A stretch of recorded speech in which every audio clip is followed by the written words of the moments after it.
Welcome everybody to Nashville Notes. I'm Barry Amato, and we're doing something a little different tonight. We are actually backstage at the world-famous Grand Ole Opry, and we have the opportunity to sit and chat with the lovely and talented Miss Suzy Bogguss. Suzy, how are you doing? Great, glad to see you. Good to see you, and thanks so much. We know you're real busy getting ready for the show and everything, but we appreciate you giving us a few moments of your time. With you, and you guys, I'm just excited about how the dancing has just taken off now. The last time that I saw you guys, I was learning about the whole new world, and now it's like all over the television, and people are absolutely glued to it, and how fabulous is that? Isn't it amazing? Yes. Now, have I ever asked you, do you dance? I can't dance. I think there's a thing about people who hide behind instruments, and I've tried really, really hard to do it. I was a cheerleader when I was in school, and there's something about dance and cheerleader that don't go together. The pom-pom girls could move real nice, but the cheerleaders are too stiff. We're just, I don't have I'm too inhibited, I think. Well, that's okay. You can sit on the sidelines and just cheer us on. I remember you did that night at Worlds when you were performing that night, and how you were out in the audience. It's the kind of thing, I think that really is why people love to watch dancing so much, is that it's not something that everyone has that gift. And it is such a freeing thing to look at, to think, wow, wouldn't it be great to be able to move like that? And I know people do that with musicians and singers alike, that there are certain gifts that we get, and, you can appreciate it when someone else has a gift that isn't yours, but you can still sort of live vicariously through their joy that they're putting out there. Absolutely. So many of the dancers enjoy Suzy Bogguss music, and they have for years. So it's really, really cool that we get an opportunity to talk about some of the new projects you've got coming up, plus some of the ones that are currently out there right now. But let's talk about, first of all, we're here tonight at the Grand Ole Opry, and it is a regular Opry performance, but there's something special going on in conjunction with this tonight. What's that all about? Well, they've started a new series called Country Classics, and so they're kind of paying tribute to a lot of the older artists that have, had long careers. And tonight it's Chet Atkins, and he was a very good friend of mine for 15 years. And I'm just, really happy to be here to sort of give a hats off to all the many, many accomplishments that he made. And we're doing some of the songs from different artists like the Everly Brothers and Don Gibbs, and people that he sort of championed and signed to the record label when he was a record executive, and then they started the whole Nashville sound. Right, yeah, he did do so much for Nashville, and people do revere him, that's for sure. So this is really cool that they're doing this show tonight, and glad you're a part of it. Sweet Danger, let's talk about that. I love the title too. There's something behind that. But this is great. This is like a totally different side of you.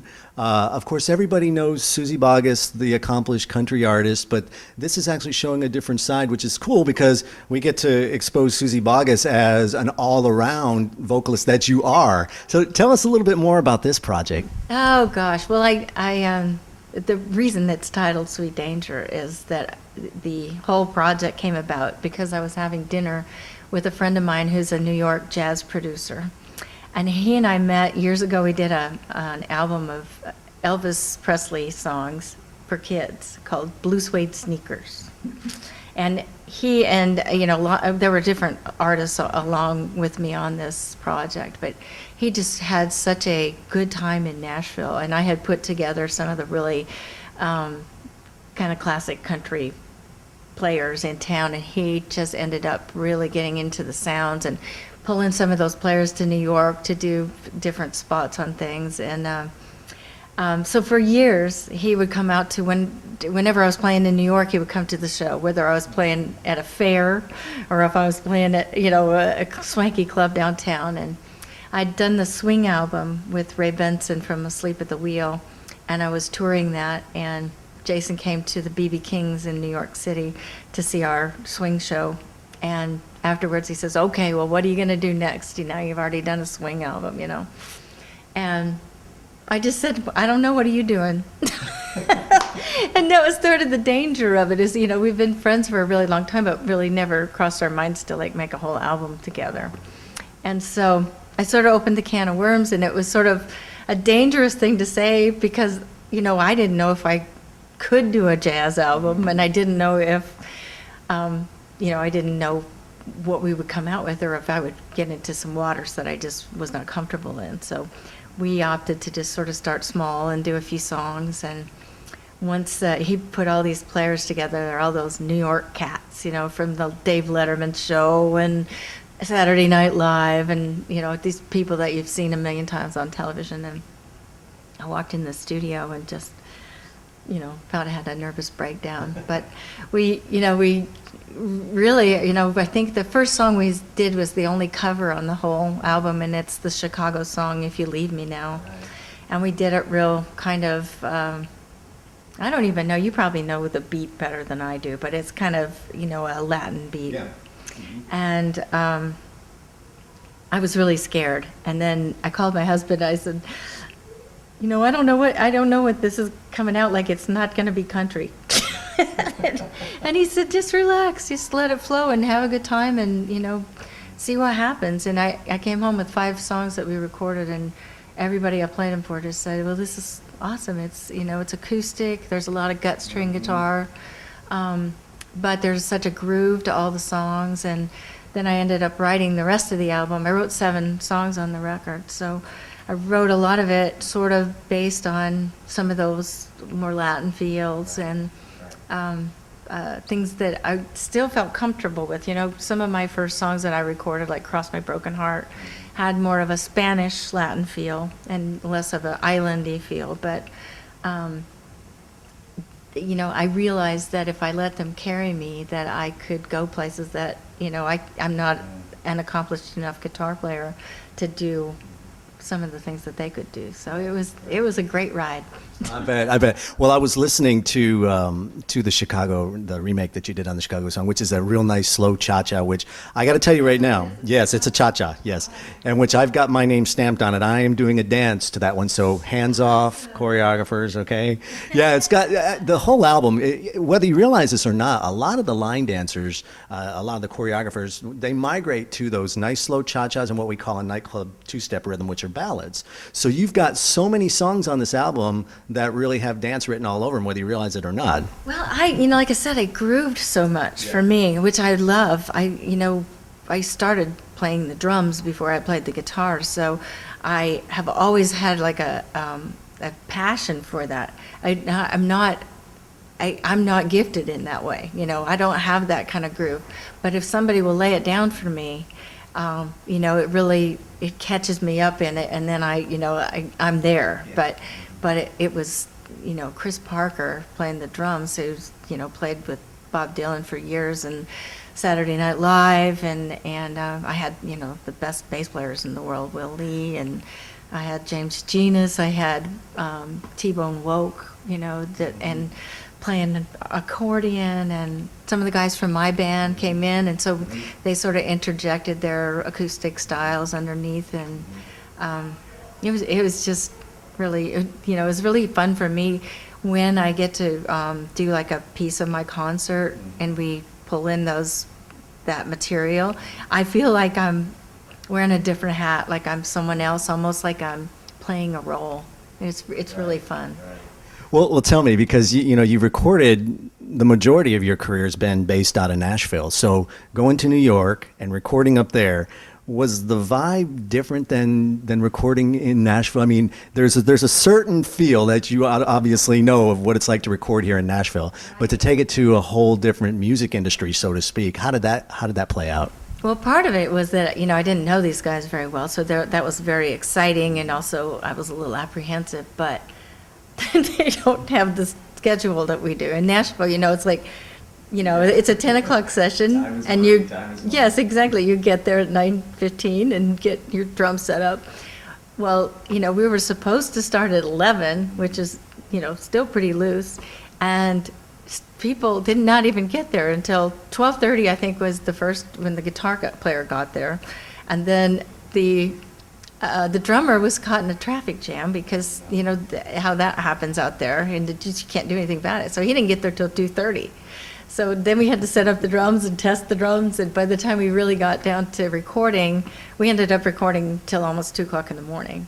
So, and these guys were like totally ready to give me everything. I mean, they would have stayed all night if I would have had another song. They did, we really I didn't anticipate doing 5. I thought we would just do 4, and I sort of threw In Heaven at them at the very end, which is a very heavy song, and it's the kind of song that sometimes gets a little extra emotion from everybody being a little wiped, a little bit tired. Right.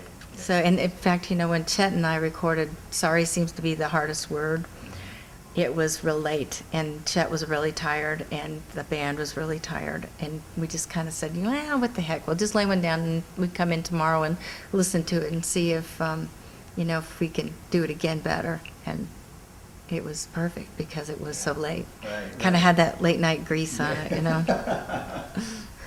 Definitely. All right. Well, let me. The album's obviously a wonderful project. You need to make sure that you do get a copy of this, and we're going to talk about more how everybody can get your music and whatnot. I do want to jump back in time just a little bit because this is like one of my favorite moments in your career. I don't know, you'll remember it yourself. Okay. 1992 CMA Awards, the night you won the Horizon Award. Now, I remember this night so vividly because you were so genuinely shocked when they called your name. And of course, I was sitting there and I wasn't shocked at all, but you were. So clear something up for me, because a lot of people have a misconception that the artists do know in advance that they're going to win these awards. No. Clear that up. No, you do not know. And I totally was not. Even my manager and my husband, everybody was telling me, there's not much shot because there were 2 of us from one record label, myself and Billy Dean, and then Pam Tillis and Brooks and Dunn were on a label together, and then Trisha Yearwood was on a separate one. So we all kind of figured Trisha would get it because she'd had like a really great year for one thing, and of course she's awesome too. But so we kind of figured Trisha was going to get it, and we'd already worked that up in our heads and everything. So I didn't even think about what I was going to say in case I would win. And I think I just was so excited about performing on the live portion and everything like that I was really more, I was thinking more about that and, what I was going to wear and how I was going to get changed and all that stuff before. And so when I won, and I was so shocked, of course, I got very emotional, but the first thing I did, which is so typical of the woman, the wife, I lashed out at my husband. I said, "Dang it, Doug, why didn't you tell me to think of something to say?" I was like, it's his fault. I didn't think of anything to say, and now I look like a fool. So I'm going to yell at my husband on stage in front of everyone. This is good.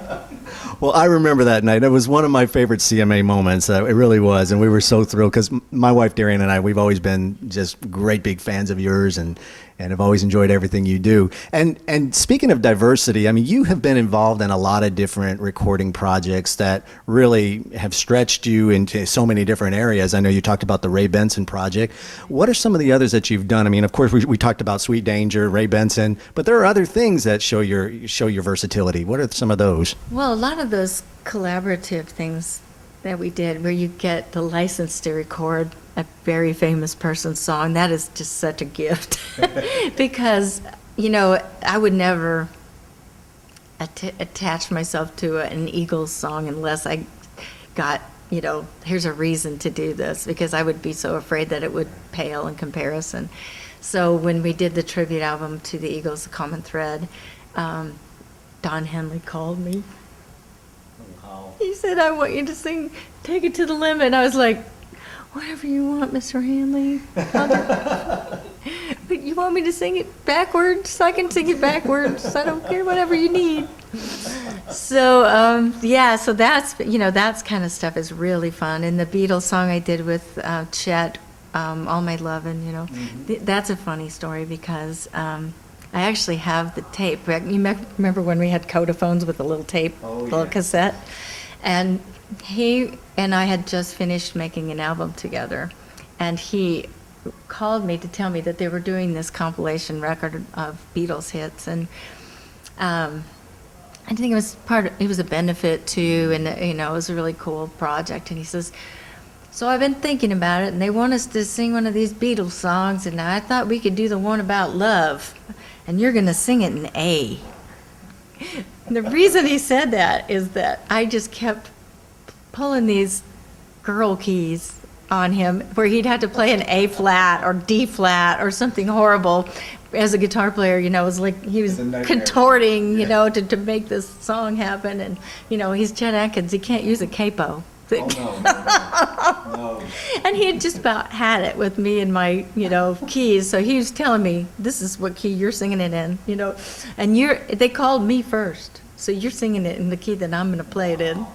And I loved it. So I took it out of the code phone and kept it. And I have a bunch of those things from him that over the years I've, get him out sometimes when I just want to either be blue or be happy, or, because sometimes he would sing me songs on a tape so that I could learn it. And some of that is so absolutely beautiful. I mean, I wish I could share it with the world, but I don't really know how I could do it, because there's record labels and all that stuff involved. Those are some great keepsakes, that's for sure. Wow. Yeah, that's amazing. Let's jump quickly to your UK tour. Of course, as long as we're doing this for Line Dancer magazine, you were just over there in the UK. How'd the tour go? Oh my gosh, it was awesome. It was so great. The girls and I, Matresa Berg and Gretchen Peters, had been over there 2 years ago and did about 8 or 9 dates. And we had 2 weeks, and we just sort of messed around and shopped and just had a great time. And then we decided to do it again, and this time more and more bookings kept coming in. So we ended up, with the way our schedules were working, we had to do 11 shows in 12 days. So we didn't have all the shopping time that we got before, but we packed some in there a little. We could power shop, 45 minutes, and we could spend a pretty fair amount. But no, it was so great. We had, I think, all but one show was sold out, and it was just, fabulous people there. Just, really into the stuff, and they know the material, and they sing along, and they participate, and they, they're really are so into the lyric, and that's so, so much a part of what I do and what Gretchen and Matresa do, because they're amazing songwriters. And for me, it's like I get to listen to their songs every night, and they just blow my mind. I mean, because we've known each other for over 20 years, there's so many songs that we forget about that each other did or, wrote or whatever, and we've written together a lot. And lately we've been writing more together. We've been kind of running away and doing some crazy late night writing, which again, it's like you write that good, greasy, passionate stuff, and it's late. So yeah, that's where it all comes from. Yeah. Well, now this new project, we were chatting a little while ago about your new project coming up, and it sounds so exciting. So tell us about that as well.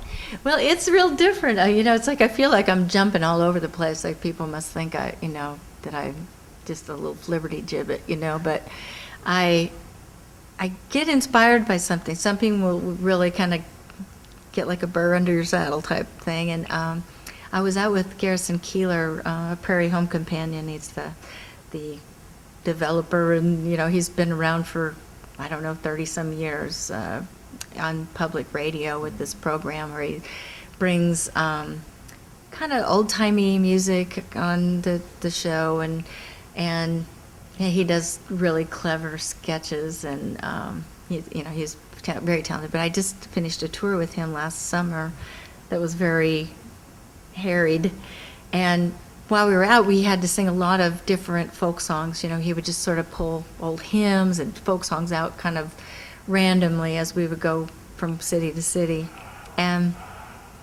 it just really got me thinking about how I had started, and that I was so fortunate that I was in a very small community, but with 2 really great music teachers, and they were both my church directors, and then also one was my music teacher up till 6th grade, and then the other was 7th through high school.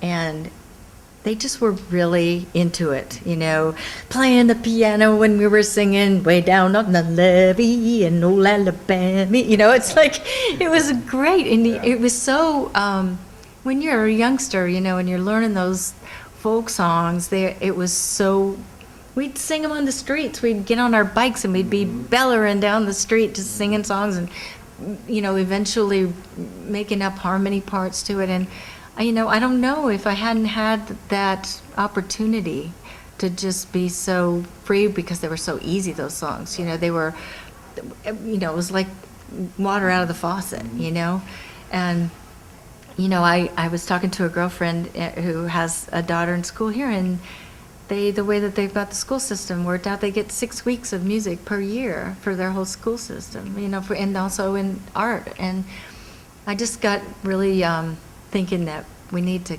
preserve those songs and make sure that they're still like water to the younger folks, and that the older folks and the middle folks and everybody can share them together, and that it's fun to sing together. It's fun to bellow out a song, even if a kid is making fun of their parents singing in the car. It's a funny memory later on. It's something that that it's joy, And so that's my new project. I'm going to do 20 folk songs. I'm trying to do American folk songs, which I'll tell you, that's not that easy. I've had to do a ton of research because so many of them have sort of evolved from other songs, and maybe the lyric is something that was current in the States, but you go back and you find the melody way back in England or someplace, long ago, Scotland, Yeah. And so I've been trying to sort of get a real varied list, and also tempos and things, so that you'd have something that's kind of gospel-y and something that is, the pretty more folk, like the real ballad and that kind of thing. And it's really been fun. I'm having a gas. And it's going to be a real simple record too. I'm doing it very acoustic, a lot of old-timey instrumentation and stuff. Definitely a lot of guitar, because that's my main instrument, but also mandolin and banjo and some piano, but not the real flowery kind, more like in the parlor, that kind of thing. So trying to kind of keep some of that, because I just think it'd be fun to do something different. Well, it seems like the way today's technology is, we've missed out on the simple things, and the things that we grew up on, they're just not around anymore. So I think this is great to try to instill that into today's younger generation, that's for sure. Well, I don't know if it's a good idea or not. I have no idea. I will find out, but I don't know if I'm just trying to hold on to something, but I see things like, the restoration hardware stores and, Pottery Barn and stuff, where people are trying to simplify, and they try to have, instead of so much chaos in our lives, they're trying to do the back to basics kind of attitude, and in a way, it's sort of moving me in that direction as well. Right. In fact, my family this summer, we are taking an RV trip for a month.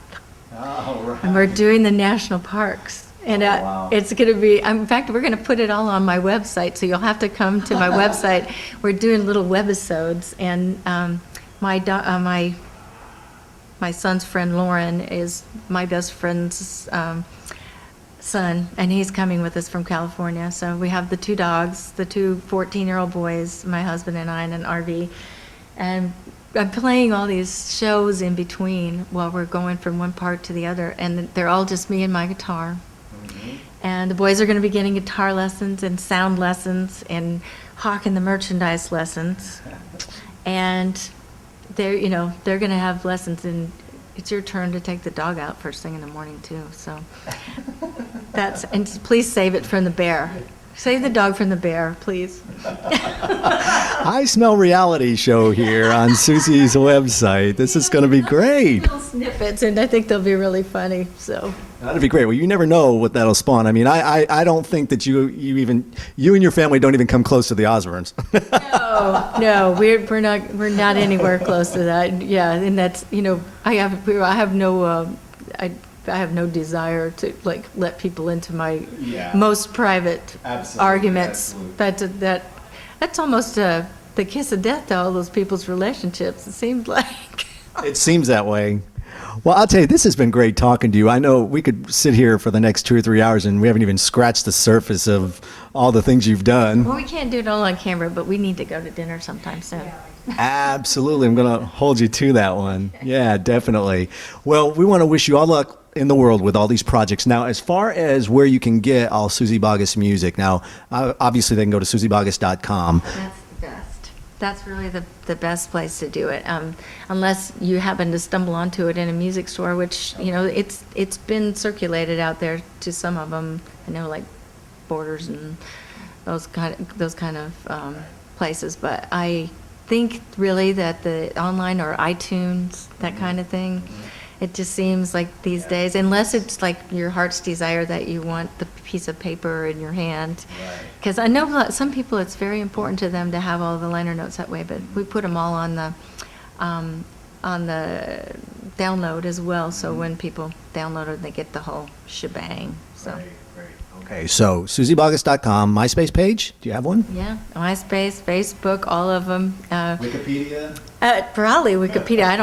I have no clue, like what they say. They probably say I was born in 1917 or something, who knows? I hope they don't tell the truth. Well, we want to thank you once again, Suzy, and of course we got to let you go because I know you're getting ready to perform. We're going to catch you running out onto the stage here in just a little bit, if that's okay. So thanks again. Make sure you check out SuzyBogguss.com. Also, get next month's issue of Line Dancer magazine, because I know there's going to be an interview in there with Suzy as well when she was on tour over in the UK. And also, don't forget to go to thedanceadvantage.com so you can check out our latest happenings as well. I'm Barry Amato for Nashville Notes. We'll see you next time.